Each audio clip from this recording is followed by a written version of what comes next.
Hey, howdy, and hello there, folks. Welcome into Tank Teaches. It's going to be a part of that we're doing here, T1A. What we're hoping to do is help you out starting from the beginning of learning about fantasy football, or maybe you're coming back to it. And we're going to develop this series into advanced strategies around trading, around drafting, and hopefully some mid-season roster adjustments, what you should be doing in there. Let's get into it.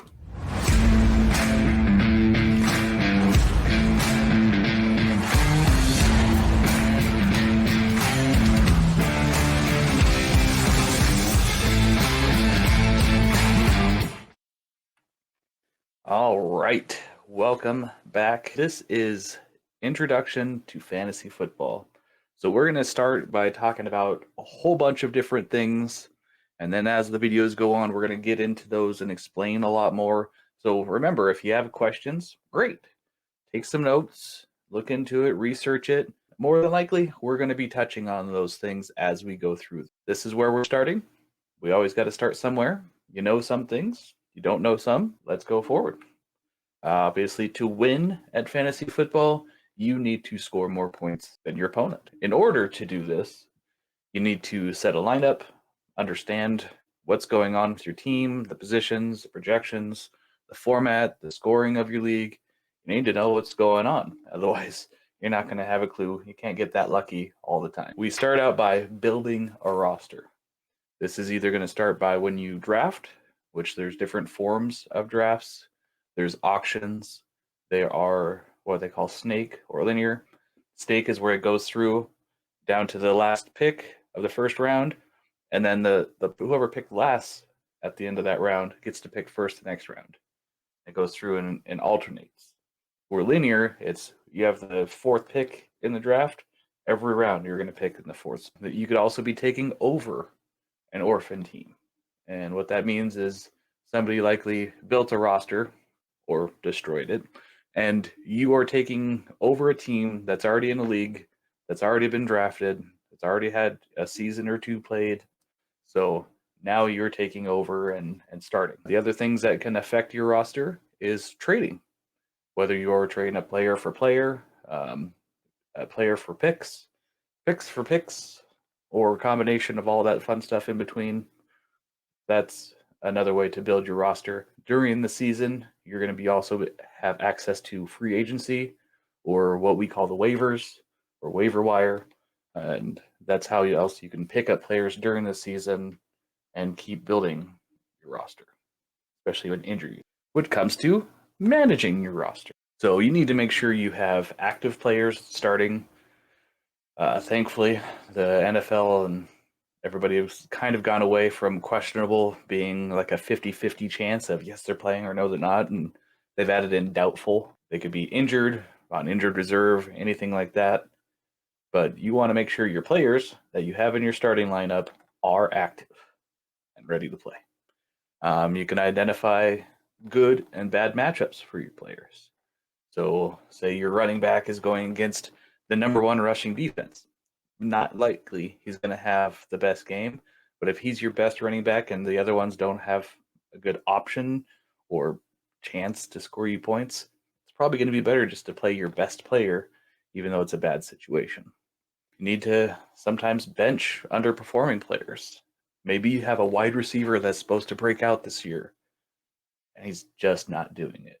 Well, you need to know when it's time to put that guy on the bench, find another alternative, and maybe just sitting him on your bench for a little bit more until something develops. Stashing players. This happens a lot, especially after rookie drafts. You're holding on to players that are second or third down the line and maybe waiting for an injury or just how the roster is going to shake up or develop. And you just hold on to those guys. You can't do that in every league because you need it'll all depend on your bench size, how much or when you can stash players, and also if a roster has what's called a taxi squad, and that's where you can put players and stash them away for a year or so. Part of managing your roster is having a backup plan. So you have two quarterbacks. You start two quarterbacks. Obviously, that's not a great strategy. So you probably need to have 3, 4 different options at quarterback. Most likely the other ones are going to be backups, but at least having some options in each position so that an injury happens, player goes down, who knows what happens. There's all sorts of things that go on, like suspensions. Things happen in their personal life that take them away from the field as well. Not always bad. I mean, well, probably bad, but but having a plan so that you can put another player in wherever you need it. The other thing that you're going to have during the season is just managing your bye weeks and making sure that this team is on bye. All those players aren't playing. You have another running back that can play. You need to pick one up on the waiver. Just knowing those things and going from there. There are a ton of forms of fantasy football. So just to highlight a couple of these here, Dynasty, that's become one of my favorite, and that's where you're keeping all of your roster every year over year. You can trade, you can draft rookies, but for the most part, your roster is your roster, and you can hold on to it all year and do whatever. Redraft, which is a little bit more of the traditional throwback, and that's going in every probably August or early September, right before the season starts, is drafting a whole new team. Every year, usually the bench isn't nearly as deep. You get to draft a whole new team. So if you did that last year, hey, you can draft another team next year, and maybe it'll be really good. Where Dynasty, usually you're building on success and trying to generate and build up a team. Keepers is very similar and kind of the median point of Dynasty and Redraft. You are going to keep said number of players, whatever the league has designated, whether that's over or under or exactly keeping that number. And you get to keep those players. And then when the draft comes around, you're drafting veteran players with rookie players, and it's all come together. Dynasty, you're drafting more just rookies with a few guys that have made it to the cut pool or free agency. And then Redraft, you're drafting rookies and veteran players all together. There's also people that like to have defensive players added in just for something different. Kind of the traditional format of fantasy football had kickers and defensive / special teams. Recently, there's a lot more like daily sports, so building a team of just teams that are playing, or one game of people that are playing in the one game, and betting and doing things like that. This is the time where we slow it down, take a moment, ask you that if you're liking this, throw a like on there. If you want to see more, subscribe. If you got something to say, give us a comment. Let us know what we're doing, what we can do for you. If we can help you out anyway, let's go more into our rosters here. I touched on a little bit on some of this, and we'll keep elaborating and building on the knowledge that we gain. So for your roster, you have a starting roster. Usually a couple positions laid out, and you have to fill those positions to start every week. And those players that are in those positions on your starting roster are the ones that are going to earn you points. Those are the ones that equal your score. Players on your bench are your extras, your reserves.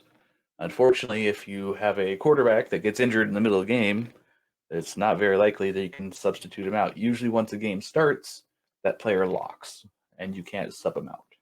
So you got to be aware. You got to know what's going on. IR, very common term, or injured reserve. They have it in the NFL, and usually most leagues have a spot or two designated for players that end up on the injured reserve. The NFL, it's usually 4 to 6 weeks for the injured reserve, or they could go on for the rest of the year. Players that are in real life on IR, or players, depending on your league settings, that are designated as out or injured due to an injury or illness, those usually can be put into your IR spot. Again, just depends on your format and your commissioner, and a lot of the times you can ask or just look up through all your league rules, league settings, and find out this information. Some leagues have what's called a taxi squad, and this is a place where you can stash like rookie and second year players. A lot of times that section will lock at the beginning of the year, so you can't add more to it, but you can always move those players from that taxi squad down there up into your roster and therefore start them. So, like this last year, say you had a rookie running back and everybody else on his team got injured, and now he's starting, and it's going to be beneficial to bring him on to your squad. You can take him from your taxi, move him into your bench, and then eventually start him if you needed to. So there are quite a few positions. Thankfully, not all of them are in fantasy football because that's quite a few different positions. But there are quite a few options for positions to get points from. So you got your standard quarterback, running back, wide receiver, all those things. You can go into your defense. Some leagues even break down the type of defensive player. You can have a flex, a mix or combination of wide receiver, running back, tight end. Maybe it's just two of them. Maybe a running back, wide receiver, or tight end, wide receiver. It just depends on the flex style. And then there's also super flex, and that's where you're adding usually a second quarterback, being able to be flexed in there too, not just those other positions. Points. Everybody loves points. So depending on your format, you've got offensive points. Some places got defensive points and special teams. And then there is also negative points. Everybody's favorite. But it happens. Your players lose fumbles, they throw interceptions, turnovers happen, loss of yards. Those things happen. That's part of the game. And I've lost games from negative yards. I've won games from interceptions. All those points add up and they matter. So there's a lot of different scoring in our leagues that we set up. Standard, you're not getting any points from receptions. You are getting points from yardage, you're getting points from touchdowns, and then you're getting negative points from usually interceptions, fumbles, sometimes sacks on quarterbacks.